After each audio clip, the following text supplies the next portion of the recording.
Hello दोस्तों, कैसे हैं आप सब। उम्मीद है आप सब अच्छे होते होंगे और अपनी अपनी तैयारी भी बहुत अच्छे से कर रहे होंगे। दोस्तों, ये जो हमारा सीरीज है खोटा का, वो मेनली फील्ड वर्कर जो एग्ज़ाम होने वाला है 5 जुलाई से, उसको ध्यान में रखकर ये बनाया जा रहा है। आपको हम 5 वीडियो देंगे और इन 5 में खोटा का संपूर्ण सिलेबस हम कंप्लीट करेंगे। आज का जो है खोटा गद्य पद्य संग्रह किताब जो पढ़ना है, उसी का उसमें जितना भी चीज़ पढ़ना है उसका लगभग लगभग सारी चीज़ों को इसमें हम कवर किए हैं। तो दोस्तों चलिए वीडियो को शुरू करते हैं बिना देर किए। खोटा गद्य पद्य संग्रह जो किताब है, उसके प्रधान संपादक कौन है? ए.के. झा। कौन है? ए.के. झा, यानी कि अजीत कुमार झा इसके प्रधान संपादक हैं। अगर पूछा जाता है कि इसके कार्यकारी संपादक कौन है, तो कार्यकारी संपादक शिवनाथ प्रामाणिक हैं। कौन है? शिवनाथ प्रामाणिक। बात करते हैं इसके प्रथम प्रकाशक का कि कहाँ से ये छपा था, तो बोकारो खोटा कमेटी जो है उसके द्वारा ये छपा था। तो इसका प्रथम प्रकाशक की बात करें तो खोटा गद्य पद्य संग्रह का प्रकाशक जो है बोकारो खोटा कमेटी, बोकारो के द्वारा छपा था। और कब छपा था, तो प्रकाशन वर्ष की बात करें तो 1989 में छपा है। कब छपा है?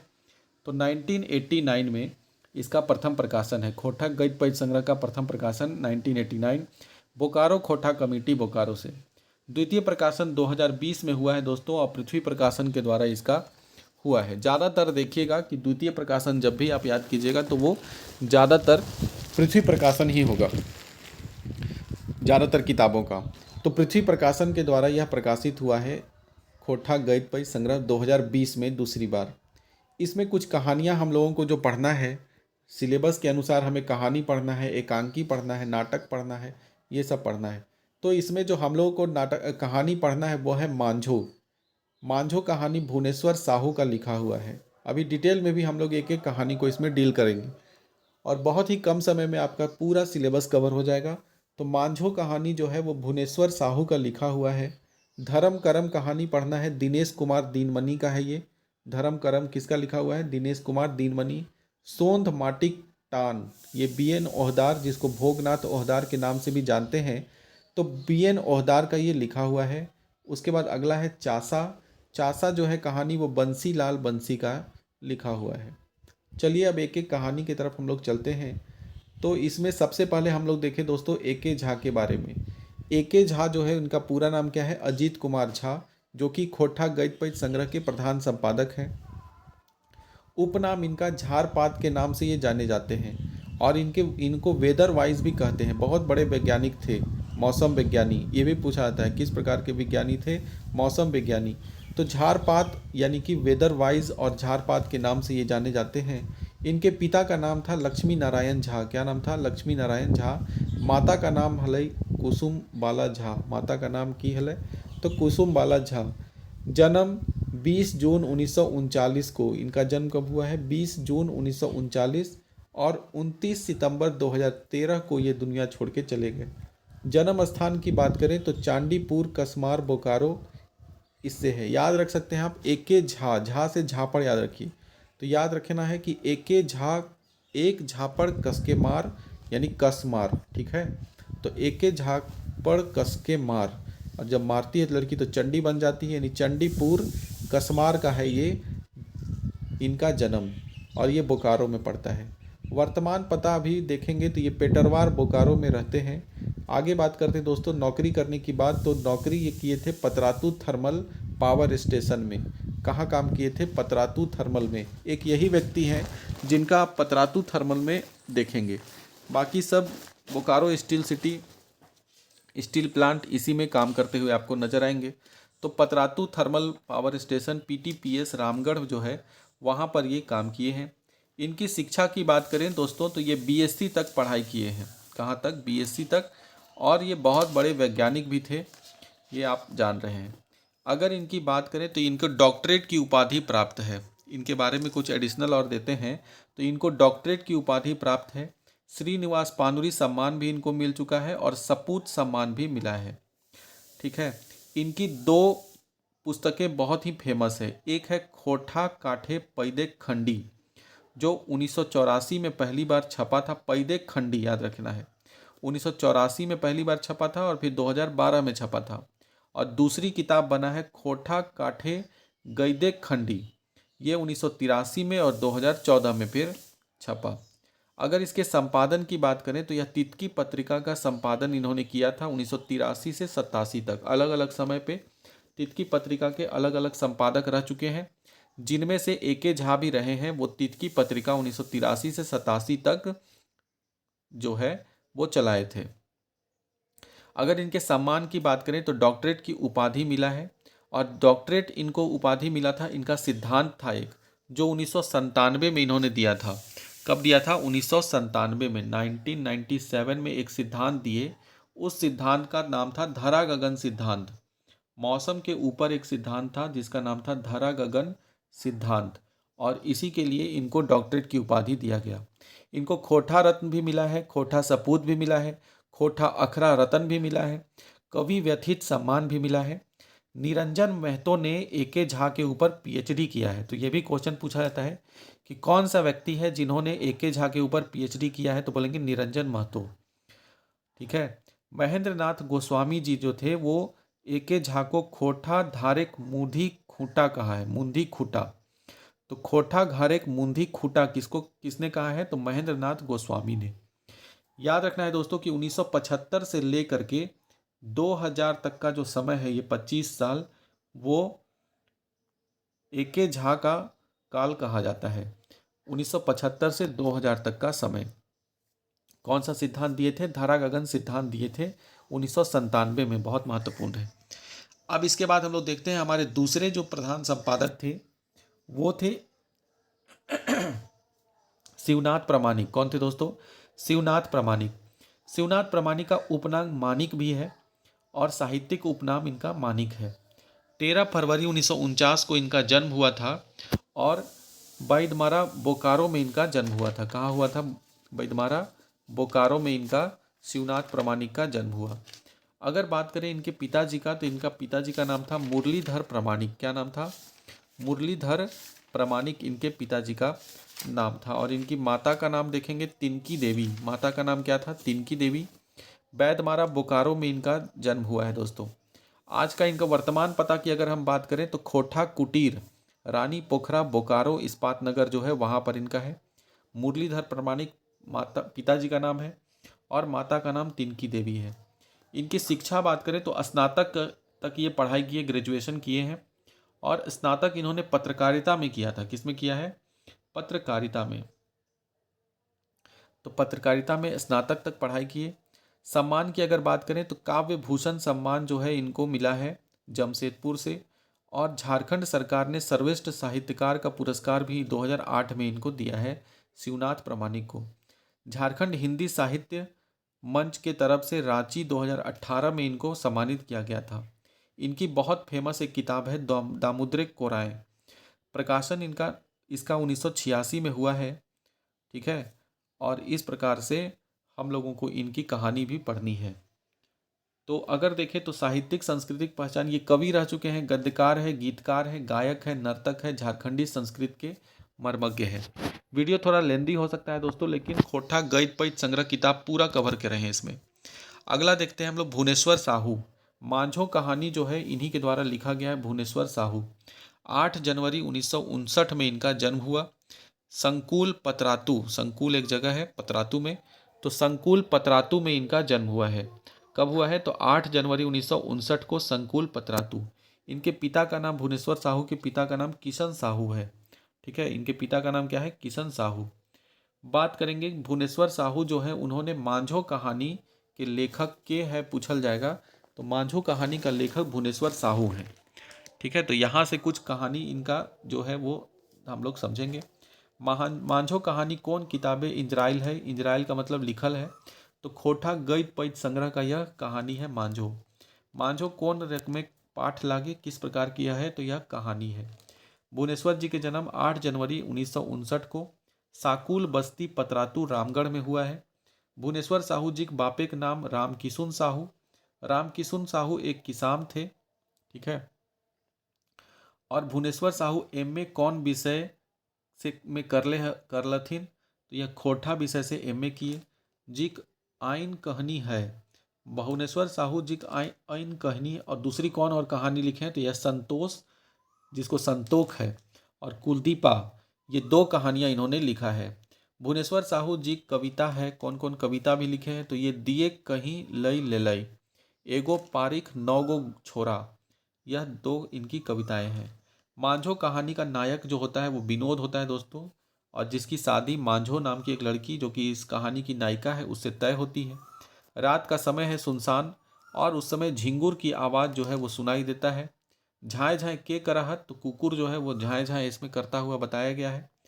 और जो है सोया हुआ कौन था, राते दुआरे तक के नाक कौन डाको रहे, मतलब नाक किसका डाका है, मतलब बज रहा था। तो गोरखिया जो था चरवाहा लोग, वो सोया हुआ था वहाँ, उसी का बज रहा था। हुआ हुआ से आप पहचान लीजिएगा कि सियार की आवाज़ की बात की गई है। केकर आँखी नींद नाय ओकरो, ओकोर आँख ले, ओकोर आँख ले खाली लोर बहे, नींद नहीं था आँख से लोर यानी आंसू बह रहा था। तो मांझो का ये कहा, मांझो के बारे में बताया जा रहा है कि उसकी आंख से आंसू बह रहा था, सो नहीं रही पा रही थी, क्योंकि उसका आगे हम लोग जानेंगे कि क्या हो गया था। झलफले खबर कौन ठीन पहुँचल, तो मांझो जो है वो रहने वाली, मांझो की शादी जो है वो तय हुई थी सांडी, विनोद सांडी का रहने वाला था। और वहीं पर खबर पहुंचता है कि मांझो का जो है वो ढेंकी कूटते समय उंगली जो है वो सारा कुचा गया था, तो लूल्ही ठुठी बन गई थी, और इसलिए इसका शादी भी आगे कट जाता है। लेकिन बाद में विनोद जो है इससे शादी करता है दोस्तों। मांझो के केकर संगे बिहा तय भेल, विनोद संगे। विनोद के घर सांडी रहने वाला था। क्या साल का विनोद था, 21 साल का। विनोद के बाप का नाम गणपति है, और गणपति एक ललचीहा है, तो किसान लेकिन ललचीहा है, मतलब लालची आदमी है। गणपति अपन बेटा के लेल कौन ठीन बिहाक बात चलावल हलै, जहाँ बड़ी तिलक और दहेज मिले के बात तय भेल हलै। तो गिरिडीह में यह चलाया था, लेकिन उसको पसंद नहीं थी लड़की। गिरिडीह कन्याएं कैसन रहा हलै, बेसी उम्र कर रही, तिलक तो बहुत मिल रहा था लेकिन जो कन्या थी वो बहुत उम्रदराज थी। गिरिडीह बिहाक बात विनोद की कह दिलक, तो साफ मना कर दिलक कि इतना बड़ उम्र की लड़की से न करबो। विनोद मांझो के कौन ठीन देखले हलै, तो रजरप्पा मेलाए जाकर के वो मांझो से मिलता है और वहीं देखता है, और देखते के साथ नजरों से नजरें टकराई, प्यार हुआ, इकरार हुआ। मांझो के गांव कौन ठीन रहा है, तो मांझो रजरप्पा की रहने वाली थी, इसलिए रजरप्पा मेला गई थी घूमने, और वहीं विनोद का दिल आ गया था। मांझो के रिश्ता गणपतिया के मंजूर की ले न हलै, तो बहुत कम तिलक मिल रहा था, तो इसलिए गणपति एक किसान रहता है। हम बिहा करबो तो रजरप्पे, और नय तो कितना बछर तक बिहा नय करबो के बाद विनोद अपन माय से कहले रहे, 5 बछर तक बोला कि हम शादी करेंगे तो रजरप्पे में वही छोड़ियास करबो, और नहीं तो 5 साल हमार चिंता छोड़ दे, हम नहीं करबो शादी। मांझो के बिहा कौन ठीन तय भेल रहे, तो मांझो के बिहा सांडीह जहाँ का विनोद था वहीं तय भया था। मांझो के बिहा केकर से तय भेल, तो विनोद से। कौन दिन हरदी रंगाए काज करम रहे, तो फागुन तृतीयाक, फागुन तृतीया के दिन, यानी फागुन महीना का चर्चा हुआ है कहानी में, तो फागुन तृतीया के दिन जो है वो हरदी रंगाने का काम चल रहा था। कौन दिन कन्या के लगन बांधे जितला, तो अगला परब नौमी के, अगला परब जो नौमी के पड़ रहा था उस दिन लगन बांधे जाता। मांझो के पांचों अंग्रियन लगन लगतन बांधे दिन से कितना दिन पहले कटाई गया, मतलब लगन जिस दिन बनने वाला था उसे कितना दिन पहले उसका पांचों अंगुरी कटा गया था, तो 2 दिन पहले ढेंकी कूटे खरी। मांझो के अंग्रियन कैसे कटाई गेल रहे, तो ढेंकी कूटे घरी। ढेंकी समझ ही रहे दोस्तों, इस तरह से रहता है, यहाँ पे ऐसे बना हुआ रहता है, नीचे गड्ढा रहता है, इधर एगो बैठ उचकते रहती है, इसमें हाथ अपना घुसाई और बस ऊपर से आके ढेंकी कुच दिया, और कुच दिया तो इसका अंगुली भी कुचा गया। मांझो के कौन अस्पताले भर्ती कर दिल रहे, तो मांझो जो था रांची मेडिकल अस्पताल यानी रिम्स में भर्ती थी वो। अरे बुढ़ाई गेलो हमनियों के बुझ ज्ञान है, जेठा लिखल रहतो ओहे होतो, ई बात के कहल, तो विनोद का बाप जो गणपतिया है वो बोला कि हम लोग बुढ़ा गए हैं, हम लोग के इतना ज्ञान है, जे लिखल है ओहे होगा। मांझो के लोहू से की भर गए, तो काड़ी, काड़ी मतलब वो जो गड्ढा था जिसमें ढेंकी कुटा रहा था वही भर गया था। विनोद अस्पताले मांझो के देख के की कर ले, उसकर हथवा के चूम ले कि हम शादी करबो तोहरे से, चिंता मत कर, ज्यादा मत रो। बिना विनोद कौन ठीन जाई के पढ़े के बात कहले, तो बोला कि रांची जाके पढ़ेंगे और वहीं पर वो मिल लेता है। रजरप्पा मिलाए केकर संग घूरे गेल हलय विनोद तो अपन बहनोई संग। याद रखिएगा दोस्तों, ये सब क्वेश्चन पूछता है। तो अपन बहनोई के संग वो घूमने गया था। मांझो के रजरप्पा मिलाए विनोद की करते देखले हलय। तो सिंगार सामान, कहीं चूड़ी, कहीं बिंदी, कहीं टिकुली खरीद रही थी, तो सिंगारी सामान लिए थे वो देखले हलय। विनोद के कौन मांझे के दिखाई दिलक रहा है। विनोद कर बहनोई था, वही जीजाजी मतलब वही दिखा दिया था कि देख वह है मांझो।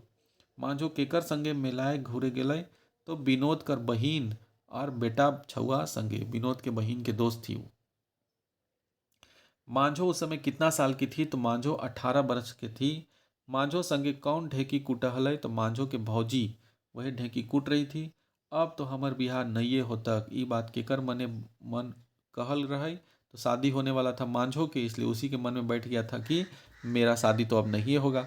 विनोद के देख मांझो के नुकवे लागले हलय, तो अपन ठूठा हाथ, जो हाथ कट गया था वही छुपाने लगी थी हॉस्पिटल में। के अस्पताले कोनवा में डंडाए के विनोद और मांझो के बातें सुइन के कांदे हलय। तो मांझो के माए जो थी वो कोना में वहां पे अस्पताल में उन लोग दोनों का बात सुन करके रोने लगी थी। विनोद मांझो के कौन दिने बिहा करे के बात कहलय, तो जिस दिन अस्पताल ले छुट्टी के बादे, अस्पताल से छुट्टी होगा और बादे हम तोरा टिक देबो सिंदूर। के तकदीर के आपन डहर ले हटाए के तत्वीर कर देख वाला। तो विनोद जो था अपना तकदीर को हटा के रास्ते का और दिखा दिया था सबको। सोबले उपकारी समाजी मानवीय काम के कर लाए, तो विनोद जो है वो किया। तो ये मांझो का पूरा कहानी है दोस्तों, इससे बाहर शायद नहीं आएगा क्वेश्चन। आगे चलते हैं। खोटा गद्य पद्य संग्रह का अगला क्वेश्चन जो हम लोग को पढ़ना है वो है धर्म करम। उसके लेखक कौन है, तो दिनेश दिनमणि इसके लेखक हैं। 13 सितंबर 1969 को इनका जन्म हुआ है। दिनेश दिनमणि का जन्म कब हुआ है, 13 सितंबर 1969। 12D बोकारो में इनका जन्म हुआ है। और महेश्वर महतो जो है, इनके पिताजी का नाम है महेश्वर महतो, और इनकी माँ जो है उनका नाम है कमला देवी। और इनको खोटा रत्न का सम्मान भी मिला है दोस्तों 2011 में। इनकी इसमें इनका माँ का नाम जो कमला देवी लिखा गया है दोस्तों, इनकी जो पत्नी है उनका नाम है कमला देवी। इनकी माँ का नाम है फूलू देवी, ठीक है। तो कौन है नाम इनका, तो फूलू देवी इनकी माँ का नाम है, और इनकी पत्नी है उनका नाम है कमला देवी। और ये कहाँ काम करते थे, तो सहायक प्राध्यापक के रूप में ओरमांझी में आरटीसी महाविद्यालय में ये काम करते थे। इन्होंने 1985 में अपना मैट्रिक किया था, और 1992 में इन्होंने स्नातक किया, और फिर एमए किया ये रांची जनजातीय एवं क्षेत्रीय भाषा विभाग से 1995 में।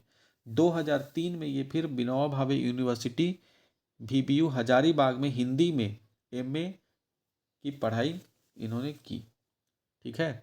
इनका एक दिनेश दिनमणि का तितकी पत्रिका का इन्होंने संपादन भी किया है। 1997 से लेकर के 2000 तक इन्होंने तितकी पत्रिका का किया है। युद्धरत आदमी के संपादक करील नाम की एक पत्रिका थी, 2009 में इनका प्रबंध संपादक ये किए थे। खोटा की स्वतंत्र लिपि का आविष्कार 1988-89 में इन्होंने किया था, इनकी उपलब्धि थी। खोटा की स्वतंत्र लिपि का आविष्कार इन्होंने किया था, ठीक है। उसके बाद हम लोग देखेंगे दोस्तों, खोटा साहित्य संस्कृति परिषद रामगढ़ मुख्य संपादक दल में दिनेश दिनमणि मुख्य संपादक थे। खोटा साहित्य संस्कृति परिषद रामगढ़ के मुख्य संपादक कौन थे, तो बोलेंगे दिनेश दिनमणि। इनकी कुछ किताबें हैं। खोटा भाषा व्याकरण और साहित्य 2018 में, फिर आधुनिक खोटा व्याकरण और रचना 2020, टोटल खोटा भाषा व्याकरण और साहित्य 2 बार छपा है, पहली बार 2020 में और उसके बाद 2022 में। महत्वपूर्ण सवाल ये है दोस्तों कि इनको जो खोटा रत्न मिला है, खोटा रत्न सम्मान इनको 2011 में प्राप्त हुआ है। दिनेश दिनमणि को खोटा रत्न सम्मान। इन्होंने पहली खोटा एल्बम का पहला गीत भी ये प्रस्तुत किए हैं। तो पहला खोटा एल्बम का पहला गीत जो है वो दिनेश दिनमणि के द्वारा ही गाया गया है। यहाँ पे कमला देवी इनकी पत्नी का नाम है, और इनकी माँ का नाम है फुल्लू देवी, और इनका पिताजी का नाम महेश्वर महतो है। इनकी एक कहानी पढ़नी है हम लोग को दोस्तों, धर्म करम। आइए समझते हैं। धर्म करम जो है वो भोज भात से संबंधित है, क्या करना है नहीं करना है इसी पर यह कहानी है। धर्म कहन कहानी के लेखक हैं दिनेश कुमार दिनमणि। धर्म करम कहानी के कौन किताबें इजराइल है? तो खोटा गद्य पद्य संग्रह का ये किताब है, उसी में है यह कहानी धर्म करम। धर्म करम कौन रक में कहाँ पाठ लगे? तो कहानी है। दिनेश दिनमणि की जन्म 12D बोकारो जैना मोड़ में हुआ है।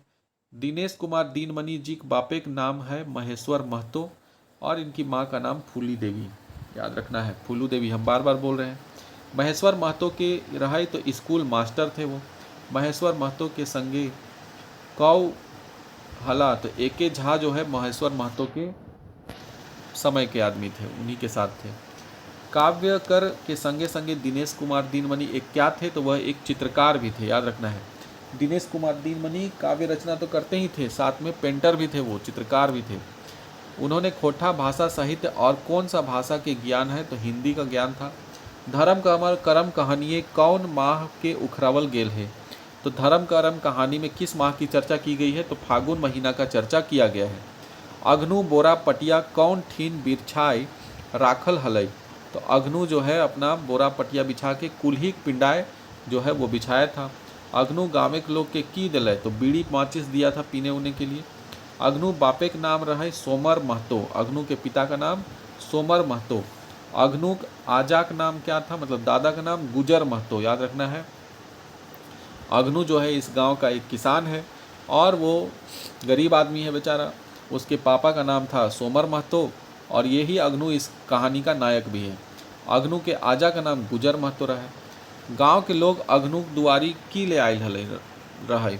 गांव के लोग सब अग्नु के घर पे आया था। अग्नु बापे भोज की आर की रकम हतय आयकर सुझाव देल चल। मतलब अग्नु के बाप जो मर गया था उसका भोज था, भोज कैसे होगा, का होगा, नहीं होगा, वो सब कहने के लिए। अग्नु बाप मोरल बादे कौन दिन गाँव के लोग अग्नु के घरे जुटल रहे? तो बाप मरे के 7वां दिन पे सब लोग पहुंचा था कि 10वां में कैसे कैसे का होगा। अग्नु नेंगा हाथे धरल कौन जिनिस ने भूई टा ऊपर छोटा छोटा चिन्ह करे हलय? लोहा छड़, लोहा के छड़ पकड़ के भूईटा मतलब जमीन पर छोटा छोटा चिन्ह बना रहा था। अग्नु कौन गोड़े के बूढ़ा आंगूर टाक से भूई टाक उटाक हलय? तो दक्षिण गोड़े। अग्नु देख केकरा 9-10 बछर आगुक बात टा मने पोर गेल। अग्नु को देख कर 9-10 पहले का बात याद आ गया लेखक को। अग्नुक आजा जखन मोरल रहे तखन अग्नु कते उम्र भेल रहे? 14-15 साल का अग्नु था जब उसके दादा यानी आजा मतलब दादा मर गए थे। अग्नुक आजा गुजर महतो कैसन लोग रहे? बड़ी नामी लोग। केकर मुहे रामायण महाभारत कथाएं रहे? तो गुजर महतो के मुंह में रामायण महाभारत की कथा रहता था। सोमर अपन बापेक मोरल में कौन विधि से क्रियाकर्म कर ले रहे? तो 20 सर्ग विधि से। सोमर कते लोग कर बात नाय काटे पारलय 20 सर्ग क्रियाकर्म खातिर 10 लोग के। कौन अपन बापेक भोज खातिर सियार खोंदाक डाबर टा बेच और 1-2 लोग ठेन पैंचा पानी कर के भोज कर लय? सोमर। 20 सर्ग क्रियाए खातिर की दान करे पड़लय? साढ़ साढ़ीन छाड़ल और कई गो गायो बाभन के दान दिलय। सोमार अपन बेटा अग्नु पढ़े ले की ले छोड़ाई दिलय? रोपा डोभा में अपन संगे काम करे खातिर अपना बेटा की पढ़ाई छोड़वा दिया था। सोमार हरेक कौन दने गरु टा मोर गेल रहे? दाहिने गुरु टा। कते खेत रोपाइल हलय जखन सोमराक गरु मोर गेलय? 1-2 खेत जो है वो रोपाल था, उस समय सोमराक गरु मर गया। सोब लोकेक रोपल बादे कौन मासे सोमर आपन खेतवैन कोन्हो रकम लोकेक हार गरु माइन के रोपले रहे? तो भादर मासे। कौन मासे सोमराक खेते धान नाय भेलय? तो अघन मासे जो है सोमराक धान नहीं हुआ था।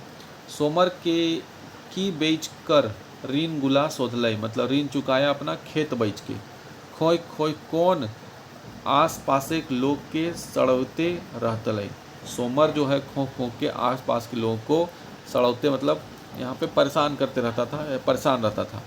हाँ तो बाबू अग्नु कौन क्रियाटा करबे? ई बात कौन पूछलक? गाँव एक महतो पूछलक। गाँव एक महतो अग्नु के अपन बाप खातिर कौन क्रिया बात कहलय? तो पंचदान करेला। बाँस झारे बासे जन्मे रे बोका, ई कथन कौन पाठे आयल रहे। तो धर्म कर्म पाठे ये बात आया है, बाँस झारे बासे जन्मे रे बोका, एकरा एते बोड़ बोझाट काहे जबरदस्ती लाई देहक, जेटा ई पारते न, ईटा तो अन्याय लागे। ई के कहले तो ई लेखक वहाँ पे आवाज़ उठाता है कि इतना जब ई कर नहीं सकता है भोज भात में तो इतना काहे लाद दे रहा है। धर्म कर्म पाठे पंचदान माने की है। पंचदान माने मोरल भोज खातिर दही चिवड़ा बा डाइल रोटी संगे कोन्हो गुरुआ जिनिस, मतलब गुड़ चूड़ा ना खिला दे, बढ़िया से उसको खाना पीना देना है भोज भात में। धर्म कर्म पाठे गुरुआ जिनिस माने की हुए बूंदिया व मिठाई। गुरुआ जिनिस मतलब होता है बूंदिया या मिठाई खिलाना होगा। साहस धर रे अग्नु सब भगवान पार करबथी, ई केकर बोलल लागे तो गावे के महतो के। सकरू के नाती कौन रहे, सकरू के नाती जो है वो लेखक रहता है। सकरू के नाती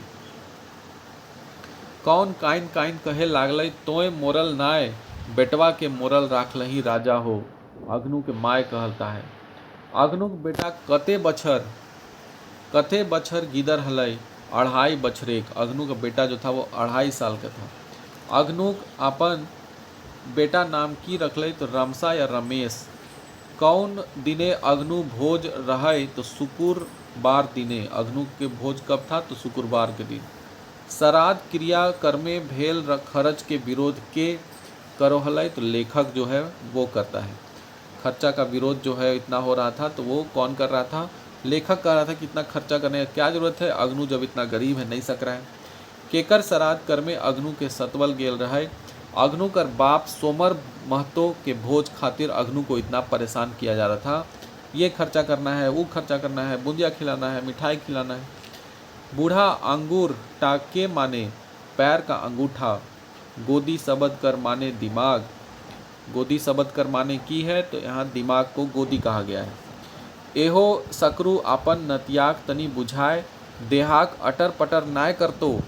मतलब गांव वाले लोग जो है वो सकरू को कहते हैं कि अपन नाती मतलब जो लेखक है उसको समझाए बुझाए दे, बहुत यहाँ पढ़ा लिखल बात कर रहे हैं। तो गाँव एक महतो जो है वो कह देता है ये बात। अपन बापे के भोज खातिर सोमर महतो कौन जमीन बेच ले हलय तो सियार खोंदाक डाबर का जमीन जो है वो बेच दिया था। गुजर महतो के कते बेटा हलय तो एगो बेटा था। बहुत महत्वपूर्ण सवाल है दोस्तों। गुजर महतो का कितना बेटा था तो एक ही बेटा था। सोमर महतो का कितना बेटा था तो एगो महतो था। और उसके बाद अग्नुक का बेटा कैगो था तो एगो, यानी ये कॉमन चीज़ है कि सबका बेटा एक ही है, इसलिए ऑप्शन में अगर कोई भी आए तो एक ही मारना है। खोरथा गैटपैठ संग्रह का धर्म कर्म देखने के बाद अगला कहानी जो है हम लोग देखेंगे दोस्तों, उसमें है सोंध माटिक टान। सोंध माटिक टान जो है इसके लेखक हैं BN ओहदार। BN ओहदार का पूरा नाम है भोगनाथ ओहदार। 2 सितंबर 1952 को इनका जन्म हुआ था और ये जन्म स्थान कहाँ है तो चेटर गांव गोला रामगढ़ में इनका जन्म हुआ है। और अगर बात करें इसमें कि पिताजी का नाम इनका क्या था तो इनके पिताजी का नाम था माधो ओहदार और इनकी माँ का नाम था रूपा देवी। क्या नाम था दोस्तों, रूपा देवी। 1985 में इन्होंने अपनी मैट्रिक की शिक्षा प्राप्त की और स्नातक 1992 में किया था। तो इस प्रकार से भोगनाथ ओहदार यानी BN ओहदार के बारे में हम लोग देखें। आगे चलते हैं हम लोग दोस्तों। इनकी जो कहानी हम लोग को पढ़ना है वो है सोंध माटिक टान। यह किस प्रकार का कहानी है आते हैं हम लोग देखते हैं। तो सोंध माटिक टान कहानी के लेखक के है तो इस लेखक जो है वो है BN ओहदार यानी भोगनाथ ओहदार। कभी कभी BN की जगह भोगनाथ भी दे देगा तो कंफ्यूज हो जाएगा किसका नाम दिया है। सोंध माटिक टान कहानी कौन किताबें इंजराइल है तो खोठा गैटपैठ संग्रह में ये कहानी है। सोंध माटिक टान कौन रकम पाठ लगे ये कहानी है, ये एक प्रकार का मतलब कहानी है। BN ओहदार जी का पूरा नाम भोगनाथ ओहदार था। BN ओहदार जी का जन्म 2 सितंबर 1952 को हुआ था। 2 सितंबर 1952 को हुआ था दोस्तों। और कहाँ हुआ था तो चेटर रामगढ़ में हुआ था। BN ओहदार के पिताजी का नाम माधो ओहदार था और पिताजी का नाम माधो ओहदार और मायक नाम जो है वो रूपा देवी है। और BN ओहदार का उपनाम भी है जो कि अक्सर पूछा जाता है, इन्हें सव्यसाची नाम से जाना जाता है। BN ओहदार जी कौन विषय PhD कर लथिन तो यह खोठा विषय में PhD किया है। टान शब्द का मतलब क्या है? टान का मतलब होता है खिंचाव, आकर्षण, यानी जो आपको ध्यान को अपने तरफ टान ले, मतलब जो खिंचाव है, इस आकर्षण अपने तरफ जो आपको बना ले, वही है टान। सोंध माटिक टान के नामे है रवि। नायक का नाम इसमें क्या है? तो रवि है, जो कि इस कहानी का नायक है, हीरो है। रवि अपन घर से शहर जाए खातिर बहरलय आकर आर केकरा के गोड़ लागलय। तो अपन आजी, आजी का मतलब दादी को जाके प्रणाम करता है शहर जाने से पहले। रवि आजा आजी के कई गो बेटा हलै? तो 3 गो बेटा था। बड़का बेटा की हलै? तो डॉक्टर, यानी बड़का बेटा जो था वो डॉक्टर का पढ़ाई किया था। मंझला बेटा की हलै? तो एग्रीकल्चर विभाग नौकरी करता था वो। छोटका बेटा की बनलै? तो छोटका बेटा श्रम और समाज विषय एमए करके शहरीय बाबू बनलक, मतलब शहर में बाबू यानी कि कलर का काम करता था। बसाही एड़ी नाय उल्टैन, ई कथन कौ ठा पाठे आयल है? तो सोन माटिक टान में आया है बसाही एड़ी नाय उलटतैन। हमें एहे खातिर डॉक्टरी पढ़ली जे उजरल परल गांव रही के अपन जिंदगी सड़ाब। जब डॉक्टरी पढ़ के बड़का बेटा आता है तो उसके माँ लोग बोलती है कि बेटा अब तो तू यहीं रहबे। तो बड़का बेटवा कहता है कि हम एहेला पढ़े हैं डॉक्टरी कि ऐसा उजरल परल घर में रहेंगे, गांव में रहेंगे। ई बात कहता है कौन? तो ई बात कहता है बड़का बेटा। बोरेक बिहा तो बोरेक माय पीपर बिछे गेली, ई कथन कौ पाठे है? तो सोन माटिक टान का है। रवि केकर बेटा हलै? तो रवि केकर बेटा हलै? रवि बड़का बेटा था। कौन गाँव के लोग के लंगटा बुचवा कह है? तो बड़का बेटा डॉक्टर जो था वो गांव के लोग को कहता है लंगटा बुचवा, मतलब कोई काम का नहीं है, सब ऐसने बेकार है। हाँ माय हमर सोंध माटिक निशा लागल है, ई बात के बोलता है? तो ई कथन केकर बोलल लागे? तो रवि कहता है कि हमरा सोंध माटी के निशा लग गया है। रवि शहर से गांव कौन बेरा पहुँचलै? तो फूल सुंदरी के बेला पहुंच जाता है रवि अपने गांव। रवि कौन ठीन के से धाने के दवाई मंगाए धान खेती दियल दलक। धान का दवाई मंगा के धान की खेती जो है किया, वो कहाँ से मंगाया था? तो बालोक ऑफिस से, यानी ब्लॉक ऑफिस जो है उसको ब्लॉक ऑफिस लिखल है, वहाँ से। रवि केकर क्रिया खैले? तो रवि बड़की नदी पनियाए के उठाए के ओकर क्रिया खैले। रवि के क्रिया खैलक रहे अपन ही गांव के छोड़ के नाय जब, इस बात का वो क्रिया खाया था। केकर नियर सूरज लक लक करके और ऊपर उठे लागल रहे?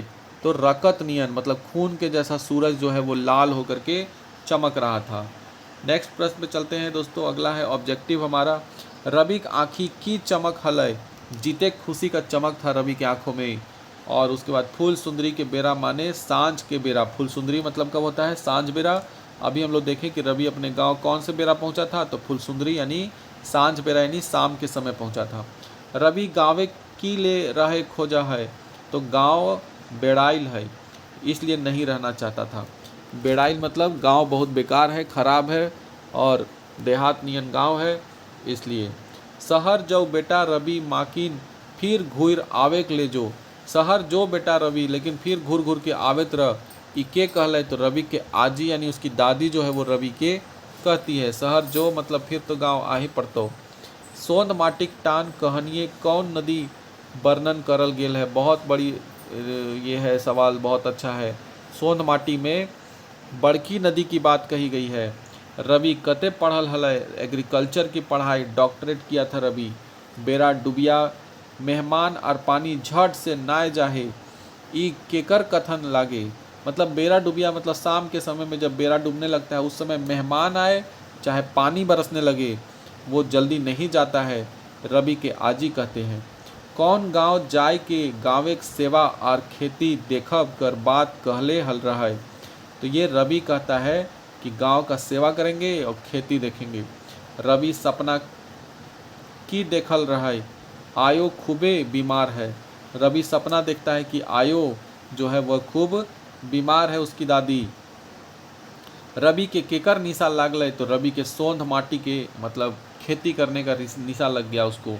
गाँव के लोग धाने के रोग कैसे भगाई हलथिन? फुरु तुतु फूकले। रवि राइते कैसन गीते का आवाज़ सुनले रहे? रसमातल गीत का आवाज़ सुना था रवि। कैसन गीत का? रस मातल गीत। रवि खूबे झलकल झलकल अपन घर से कहाँ जाए खातिर बहराइल रहे, तो शहर जाए खातिर। बोड़ बोड़ हाथी बोहर गेला, बोक कहे कते पानी। ई लोकोक्ति कर माने की हवा है। बड़े बड़े लोगों के समस्या का समाधान नहीं हुआ, लेकिन छोटा आदमी हिम्मत करता है। पहनाइन लेताई रे आपन बड़की पुतहिया के की भेल रहे, तो बड़की पुतहिया भूत छुअल रहे। रवि पहनाइन कर बड़की पुतहिया के केकर पास ले जाए ले कहलई, तो रवि पहनाइन कर बड़की पुतोहिया के डॉक्टर घरे ले जाए ला कहलई। आगे हम लोग देखेंगे दोस्तों, हमारा आज का जो अंतिम कहानी इसमें जो पढ़ना है वह है हमारा चासा कहानी। चासा कहानी के लेखक है बंसीलाल बंसी। कौन है लेखक? बंसीलाल बंसी। यह जन्म 11 मार्च 1954 को इनका जन्म हुआ है। चौफांद बैदमार बोकारो में इनका हुआ है। कहाँ हुआ है? चौफांद बैदमारा बोकारो में। और चौफांद गांव है बोकारो का, बैदमारा जगह का, वहीं पर इनका जन्म हुआ है 11 मार्च 1954 में। बंसी इनका उपनाम है और इनके पिताजी का नाम है मोतीलाल साहू और इनकी माता का नाम है बसनी देवी। इन्होंने अपनी मैट्रिक की पढ़ाई 1969 में की थी। 1969 में मैट्रिक किया। अब पत्रकारिता भी किया था साथ में, ठीक है, स्नातक के साथ पत्रकारिता भी की। और 1972 में दोस्तों बोकारो इस्पात कारखाना में ऑपरेटिव पद पर कार्यरत थे। काव्य संस्था जमशेदपुर के द्वारा इन्हें काव्य भूषण की उपाधि दी गई थी। डिंडाक डोवानी आप पढ़े होंगे, काव्य प्रबंध काव्य है, 6 खंड में लिखा हुआ है और इन्हीं बंसीलाल बंसी का ये रचना है डिंडाक डोवानी। खोठा दर्पण रईस्का कहानी जो है वो, और माटिक मैल धोवा यह कविता, यह लिखा हुआ है इनके द्वारा, बंसीलाल बंसी के द्वारा। आगे चलते हैं हम लोग। चासा कहानी हम लोगों को पढ़ना है सिलेबस में। तो चासा कहानी के लेखक के हैं बंसीलाल बंसी जो है वो चासा कहानी के लेखक हैं। चासा कहानी कौन किताबें इंजराइल है खोठा गद्य पद्य संग्रह के कहानी किताब में है। चासा कौन रकम एक पाठ लागे, चासा एक प्रकार का कहानी है। 11 मार्च 1954 को जन्म हुआ था। चौफांद बोकारो बैदमारा में जन्म हुआ था और फिर इनके बाप का नाम मोतीलाल साहू था और इनकी माँ का नाम बसनी देवी था। इन्होंने डिप्लोमा करलथिन तो पत्रकारिता में। खोठा लोक कथा के संज्ञा संपादक रहे बंसीलाल बंसी। आगे चलते हम लोग। जमशेदपुर काव्य लोक संस्था बंसीलाल बंसी के कौन उपाधि से सम्मानित, तो काव्य भूषण जो है के मानद उपाधि उनको मिला था। कहाँ से? काव्य संस्था जमशेदपुर से। चासा कहानिए की देखवल गेल रहे, तो सामाजिक विषमता ऊपर किसान और जिम्मेदारी माझे, समाज की विषमता को दिखाया गया है किसान और जमींदार के बीच का, ये इसमें दिखाया गया है। चासा कहानी एक मुख्य पात्र, मतलब मेन पात्र का नाम है, उसका नाम है चासा में मंगरू। कौन रहता है? मेन हीरो है मंगरू। मंगरूक बिहा भेल कता बछर भेल रहे, तो 2 साल बीत गया था उसका शादी का। मंगरूक बाप कहिया मोरल हरे, जखन मंगरू छोट रहता है उसी समय उसका पिताजी बचपन में ही मर जाते हैं। बाप मोरल बादे मंगरू अपन माय संगे कौन ठीन रहे लागल, मामू घर चल गया था पिताजी के मरने के बाद। मंगरू अपन बापे के डिंडा कखन घुर आयल रहे, डिंडा मतलब घर, तो अपने बाप के घर कब आ गया था? जब उसकी माँ भी मर जाती है, तो माय के मोरल बादे। मंगरूक बापे घर दुआर कौन सोब मड़ियाइल लेल हलथिन, तो भाईदे, ठीक है, तो मतलब उसके बाप का घर द्वार कौन? तो भाईदे, यानी उसके जो गोतिया लोग जो है वो कब्जा मार लेता है। की करे के बादे मंगरूक अपन बपौती डिंडाक घर बनवे ठाव मिलल, तो पंचायत किया पूरा, तब जा कर के उसको अपना घर मिला बनावेला। फिर हम लोग देखेंगे मंगरूक माटिक घर बनवल आर की ढाका दई रहे लागल, पोराव, मतलब माटी का घर बनाता है और ऊपर से पोराव मतलब पुआर जो है वो दे देता है, पुआल जिसको कहते हैं। गाँवे के जमींदार मंगरू कौन काम दिलई, गाँवे का जो जमींदार था वो मंगरू को गोरखिया का काम दिया था। मंगरू गोरखिया से की भई गेल रहे, तो गोरखिया से मुनीस यानी मुंशी बन गया था वो। मंगरू खेत और टाइड कैसन रहे, तो मंगरू खेत और टाइड परती रहता है। मंगरू का खेत कैसा रहता है? परती मतलब फसल नहीं उगा रहता है उसमें। उसके बाद मंगरू खेत केकर हार घूरे लागलग, तो मंगरू के खेत में किसका हर जो है मतलब कौन खेती करने लगा था, तो जमींदारे का हर जो है वो करने लगा था खेती। मंगरूक सोप चीज़ें केकर मोहर लागे गेलय, तो धीरे धीरे मंगरू का हर चीज़ पे जमींदार का मोहर लग गया था, यानी कि जमींदार उसके हर चीज़ को कब्जा कर लिया था। मंगरूक जनी की नाम रहा, मंगरू की एक जनी यानी पत्नी रहती है जिसका नाम है कर्मी। मंगरू की पत्नी का नाम क्या है, कर्मी है दोस्तों। मंगरूक बिहा कते बछर बाद गिदर भेलय, मंगरू के गिदर का मतलब है बाल बच्चा हुआ 2 साल के बाद। आपन से चास करे एक बछरे अबाइदे हामनिक सब दुख पुराय जीतल, ई केकर बोलल लागे, तो ये कर्मी कर लागे, मतलब कर्मी उसको समझाती है, ठीक है, कि अपने से जब हम लोग करने लगेंगे तो हम लोग का खेती बाड़ी, तो हम लोग का सब दुख खत्म हो जाएगा। मंगरू कौन काम करे लागई गेल, तो हाजिरी के काम मतलब कि दिहाड़ी वाला काम वो पकड़ लेता है। कौन दिन मंगरू जमींदार घर गेल रहे अपन चास करे बात खातिर, मतलब अपना अब हम खेती बाड़ी करेंगे वो बात करने के लिए जमींदार के पास गया था एतवार के दिन। कब गया था, एतवार। फिर है जमींदार मंगरू के कौन महीने सुदमूर सब लाई के बात कहलथिन, तो अघन महीना तक बोला कि जितना भी सूद उद है सब ला करके जमा कर दो तुम। मंगरू कौन हाट जाई के हार गरू देखे के बात कर ले, तो बोर टाइरेक के पास जाता है और सब हार गरू देखने का मतलब नया हल बैल ये सब खरीदने का बात वो करता है। बोर टायरेक हाट कौन दिन लागे हलय, तो शुक्रवार के दिन वो हाट मतलब जो बाजार लगता है ना, साप्ताहिक बाजार, तो शुक्रवार के दिन वहाँ बोर टाइड में बाजार लगता है। मंगरू केकर से मांग कर अपन खेते बिहीन छीट दिलक, तो लोकेक मतलब लोगों से मांगता है और बिहीन मतलब जो फसल है वो वहाँ पे लगा देता है। बिहन जानिए रहे हैं, तो खेती करने से पहले बिहन जो लगाया जाता है वो लगा देता है। कर्मिक माय कते बेटी रहे, कर्मिक माय के 3 एगो बेटी था। केकर सास अलाचार भई गेल है, तो मंगरू की जो सास थी अलाचार मतलब बेचारी लाचार पड़ गई थी। कर्मी अपन माय के मुँहे की दिलय तैसे ही हेचकी उठ गलय, मतलब जैसे ही कर्मी अपनी माय के मुंह में पानी डाली तो उस समय वो हेचकी उठ जाना, मतलब प्राण निकल गया उसका पानी मिंगते साथ। मंगरू ससुर घरे कते दिन बड़ी चहल पहल रहे, तो जितना दिन वहाँ भोज भात चला यानी 12 दिन। कते दिन एक मरखीक बाद मंगरू अपन घर घूर आयल रहे, तो 13वां दिन जो है मंगरू जो है वो आ जाता है अपना घर वापस।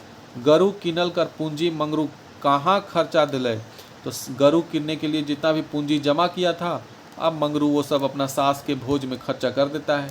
केकर पेटझरी भई गेले, पेटझरी मतलब पतला पैखाना किसका होना शुरू हो गया था, मंगरू के बड़का छोड़ाक, मंगरू का जो बड़का छोड़ा रहता है उसका पेटझरी शुरू हो जाता है। आँख है तो पाखा नय और बुध है तो भरोसा नय, ई कथन कौन पाठे, तो चासा पाठ का यह कथन है। कर्मी मंगरू की बेच के गरु किने कहलय, आपन बिहाक और गहना बेच के। मंगरू और बाजार बाटे गहना के बेच दिलय, तो मंगरू जो है कौन बाजार में गहना बेचने के लिए गया और उसकी पत्नी बोली कि बेच के गरु खरीद दीजिए, तो चास बाजार। कौन महीना भरखन धान कटनी चले लागल रहे, तो अघन महीना में धान कटनी शुरू हो गया था दोस्तों। चार पीड़ा पुआर की डंगवाइल हे खरिहाने बड़का चासा भई गेल है, ये बात के कहता है, तो जमींदार के एगो आदमी आके उसको कहता है। मंगरू कर कौन छोड़ा गिदरेक संग कोरवनी झुरी जोर के आग तापे हलय, तो बड़का छोड़ा जो था वो गिदरेक संग मतलब जो चरवाहा लोग रहता है छोटे छोटे लइकन साथे वो झुरी जोर के आग तापता है। मंगरू और कर्मी केकर खरिहाने देख रेख के करे हलथिन, तो बड़का छोड़ा के जो मंगरू और कर्मी जो था उसका खरिहान का देख रेख करता है। कौन कांधवाक डेंग के झाँप दई के पराय लागला, तो जमींदारे का आदमी जो है वो घुस जाता है। मंगरू खरिहाने कौन आग लगाइले रहे, मंगरू के खरिहान में कौन आग लगा दिया था, तो जमींदार का आदमी। केकर हुकुम से मंगरू खेते आग लगाई दिले, तो जमींदार के हुकुम से आग लगा देता है। ई अधिकार के लड़ाई में हामनी जनी जैतो पेछू नाय रहब। के कहता है कि अधिकार की लड़ाई में हमनी जनी मतलब हम औरत लोग भी पीछे नहीं रहेंगे, औरत जात भी पीछे नहीं रहेंगे। यह कर्मी कहती है। चासा शब्द माने क्या होता है? चासा माने किसान होता है दोस्तों, याद रखना है, पूछ दिया जाएगा चासा शब्द से, क्योंकि कहानी का नाम ही चासा है। इसका मतलब किसान हुआ। मंगरू के सास मोरल भोजे की भेल हलय। तो भोज में क्या क्या था? दाल, रोटी, बूंदिया, भोल, भलई, उसके बाद साढ़ा, साड़ीन, छाड़ल गेलई, सब चीज़ था उसमें। हमरा खाली बदनाम करे खातिर तोहनी ऐसन कहा हा। ये बात के कहा? ये जमींदार कहता है कि हमको बदनाम करने के लिए तुम लोग ऐसा बात बोल रहा है। मंगरू के चासा करे मत के देल हलय। तो चासा मतलब किसानी करने का मत कौन देता है? तो कर्मी बोलती है कि तुम अपना किसानी, अपना खेती खुद करो। मंगरू जमींदार घर की करे हलय। मुनीस खटे हलय, मतलब मुनीस खटना मतलब रोज के जो दिहाड़ी के काम, जो उस घर का उसका काम धाम रहता है, जमींदार घर वह करता था। एकरा की पूछे है? ई तो तोहनी करे लोक लागलो। ई कथन गरज के कहलय? जमींदार कहता है। तो इस प्रकार दोस्तों यहाँ हम लोगों का ये जो कहानी का सेक्शन है वो ख़त्म हो गया, और इससे जुड़ा हुआ और भी कुछ एक दो टॉपिक होगा, तो वो अभी हम लोग, जैसे एकांकी है वो पढ़ना है, वो सब हम लोग कर लेंगे।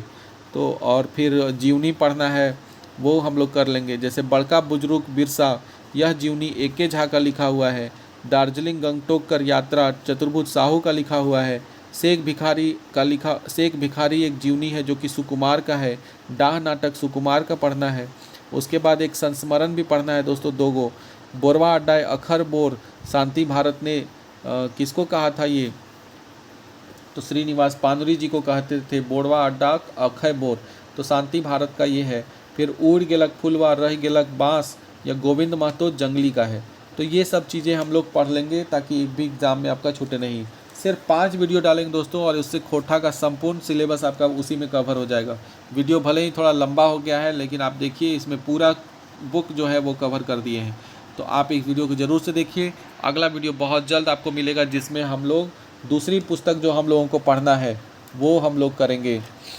ठीक है, तो आज की वीडियो यहीं तक रखते हैं, फिर मिलेंगे अगले वीडियो में। धन्यवाद।